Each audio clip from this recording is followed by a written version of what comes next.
Hello everyone, welcome to my channel. আজকে আমি আপনাদেরকে তৈরি করে দেখাবো চকলেট মাফিন কেক।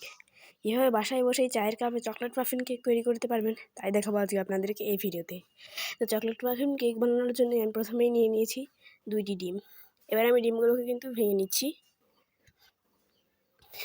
তো এবার নিয়েছি আমি 1 কাপ চিনি। তো চিনিটা দিয়ে এরপর দিয়েছি 1/2 টেবিল চামচ সল্ট।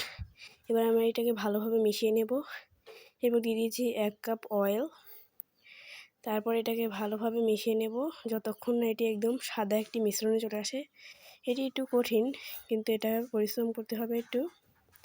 দেখতে পাচ্ছেন একটি সাদা একটি টেক্সচার চলে এসেছে।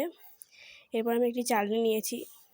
এবার আমি শুকনো উপকরণ দিয়ে দিচ্ছি 1 কাপ ফ্লাওয়ার, দিয়ে দিচ্ছি 2 টেবিল চামচ কোকো পাউডার। এরপর দিয়ে দিচ্ছি 1 টেবিল চামচ বেকিং পাউডার।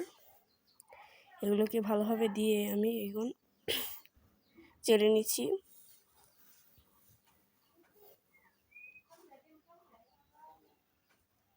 তো জেলে নেওয়া হয়ে গেলে এবার আমি একটি হ্যান্ড উইক্সের সাহায্যে এটি ভালোভাবে মিক্স করে নিচ্ছি। এটা একটু ধীরে করতে হবে, নয়তো আমাদের ব্যাটারটি নষ্ট হয়ে যাবে। তো ধীরে ধীরে একদম ভালোভাবে একটি মিক্স করে নিয়েছি। এবার আমাদের ব্যাটারটি তৈরি হয়ে গিয়েছে। এরপর দিয়ে দিচ্ছি 1 টেবিল চামচ ভ্যানিলা এসেন্স। আপনারা চাইলে চকলেট এসেন্সটিও এখানে দিতে পারেন। তো এবার আমি এটাকে ভালোভাবে মিক্স করে নিচ্ছি।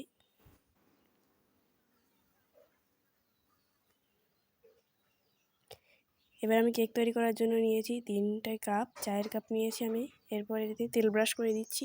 ভালোভাবে তেল ব্রাশ করে দিতে হবে, নয়তো কেক উঠবে না। তো দিয়ে দিচ্ছি এই কাপের 1/2 কাপ ব্যাটার, সব কাপে দিয়ে দিচ্ছি আমি।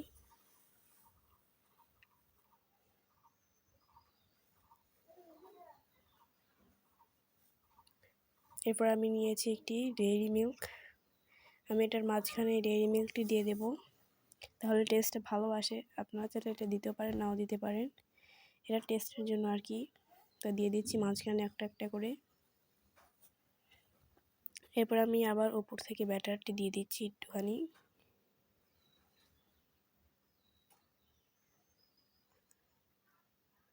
তো ব্যাটার দেওয়ার সময় কিন্তু কাপের সাইডে কিন্তু লেগে যায়, তার জন্য আমি কিন্তু একটি টিস্যু পেপার দিয়ে এটাকে ভালোভাবে মুছে দিচ্ছি। এরপর আমি উপর দিয়ে দিচ্ছি বাদাম কুচি। এটা আপনারা চাইলে দিতে পারেন, না চাইলে নাও দিতে পারেন, এটা একদম অপশনাল, এটা একদম সৌন্দর্যের জন্য। এরপর আমি এটা একটি প্যানে ভালোভাবে বসিয়ে দিচ্ছি। ভালোভাবে বসিয়ে দিয়ে এর উপরে একটি ঢাকনা দিয়ে দিচ্ছি। ঢাকনা দিয়ে এরপর কিন্তু আমি একটা লো আছে, এটাকে 20 মিনিট বেক করে নিয়েছি। দেখতেই পাচ্ছেন আমাদের কেকটি কিন্তু ভালোভাবে হয়ে গেছে। আমি একটি টুথপিক দিয়ে চেক করে নিচ্ছি, তাও দেখতে পাচ্ছেন টুথপিকটি কিন্তু একদম ক্লিন এসেছে, তার মানে আমাদের কেকটি হয়ে গিয়েছে। এবার আমি এগুলোকে নামিয়ে নিচ্ছি। দেখতেই পাচ্ছেন কত সুন্দরভাবে এটি হয়ে গিয়েছে, দেখতে কত সুন্দর লাগছে এবং এটা কত দূর ফুলে গেছে। তো আমি একটা বের করে নিচ্ছি, এটা কিন্তু আপনি বের হয়ে যাবে। দেখতেই পাচ্ছেন কতটা স্পঞ্জি হয়েছে। এবার আমি আপনাদেরকে এটা কেটে দেখাচ্ছি। দেখতেই পাচ্ছেন ভেতরে কিন্তু একটুও কাঁচা নেই, একদম খুবই ভালোভাবে এটি বেক হয়ে গিয়েছে। আমাদের এই ভিডিওটি ভালো লাগলে আমাদের চ্যানেলটিকে একটি লাইক এবং সাবস্ক্রাইব করে আমাদের চ্যানেলের পাশে থাকেন।